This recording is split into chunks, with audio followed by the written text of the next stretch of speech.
Welcome to this Killick Explains video, and welcome to a video on a topic which hopefully you'll be able to relate to, and that is, what is the best way to talk effectively about finance? Now, I generally find that there are two topics which people try and steer clear of or avoid talking about. Finance is one and IT is the other.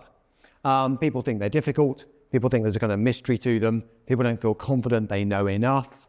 And in some families, traditionally, dad has looked after those areas and sort of other people don't tend to talk about it or assume it's being done for them. But that's no longer really appropriate in 2024. So this is a boring but important topic. I'll leave IT to one side, although it does fall into the same, we'll prefer not to talk about it category as money.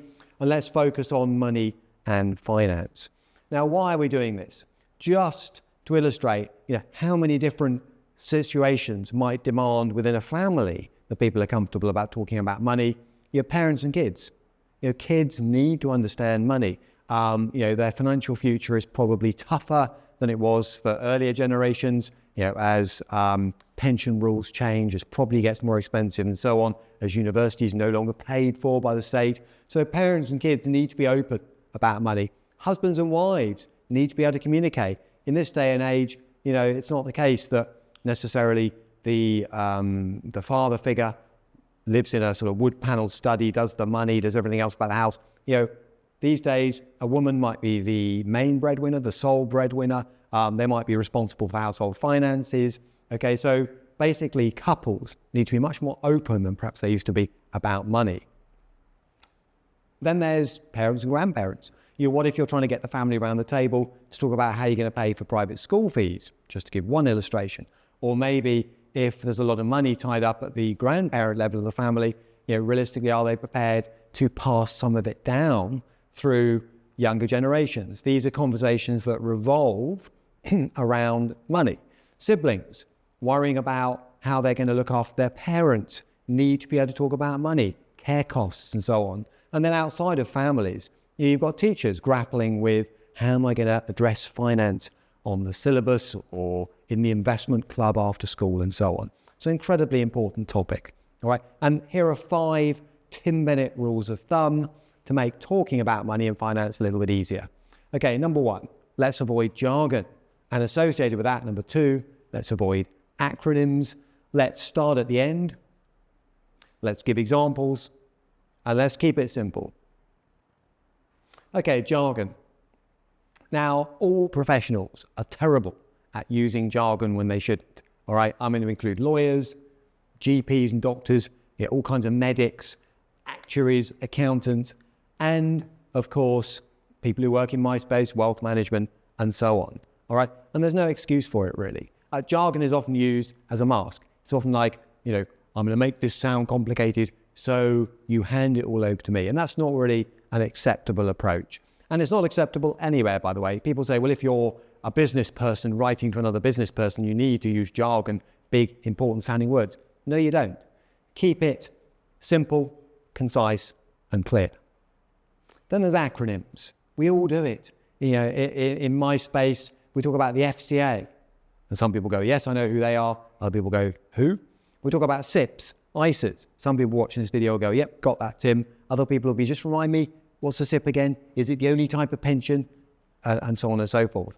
And, the long words that people use to try and explain some of these acronyms, diversification, drawdown, 4% rules.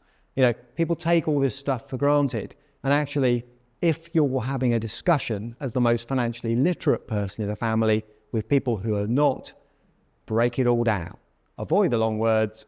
Any more than about 2 or 3 syllables is a no-no. And avoid the acronyms. Start at the end.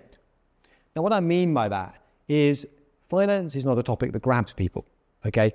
And it may be that you are the family accountant, but other people are not interested. They've got other things to do. They've got social media to worry about and so on. Although, hopefully, that's not a big distraction. Cover that in other videos. So get to the point. No big reveal, as I call it. Start at the end. Don't do what I call the university big build, where, students, in my experience, sometimes have no idea quite what the conclusion is going to be till the end. Start at the end. Grab attention early. Flag the risk. Get people around the table and say, look, if you don't pay attention to this finance, money, your financial future, how we're going to pay for X and Y, here are the consequences, and be prepared to be open about those risks. Give examples, all right? Why should someone worry about this? Why now? Oh, come on, Dad, we can leave this for another 6 months, okay?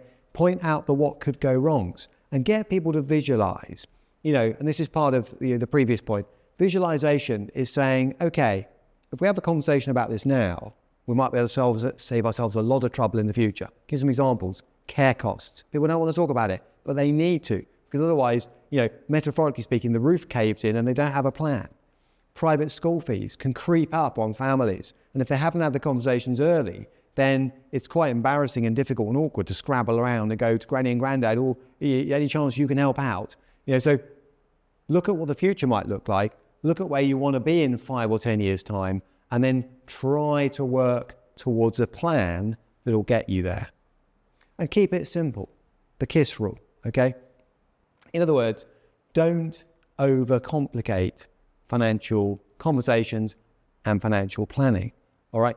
Keep your agenda short, all right? And use a technique that I've sometimes used in the past, which is tell people what you're going to tell them it, and then tell them what you just told them, right? In other words, introduce, explain, and recap. Because don't forget, if you're having a conversation about money, people will have different levels of interest, different levels of knowledge, okay? And if in doubt, if no one around the table has a clue really where to get started, then it's probably time to talk to somebody else, somebody who does know about what families need to bear in mind when it comes to money and finance, rather than just burying it and hoping the whole thing will go away.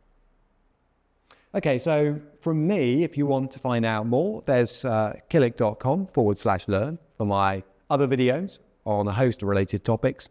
There's a guide. You can email me if you'd like to, editor@killick.com. It's actually, in this context, probably the pink one that you want, which is all about families and money.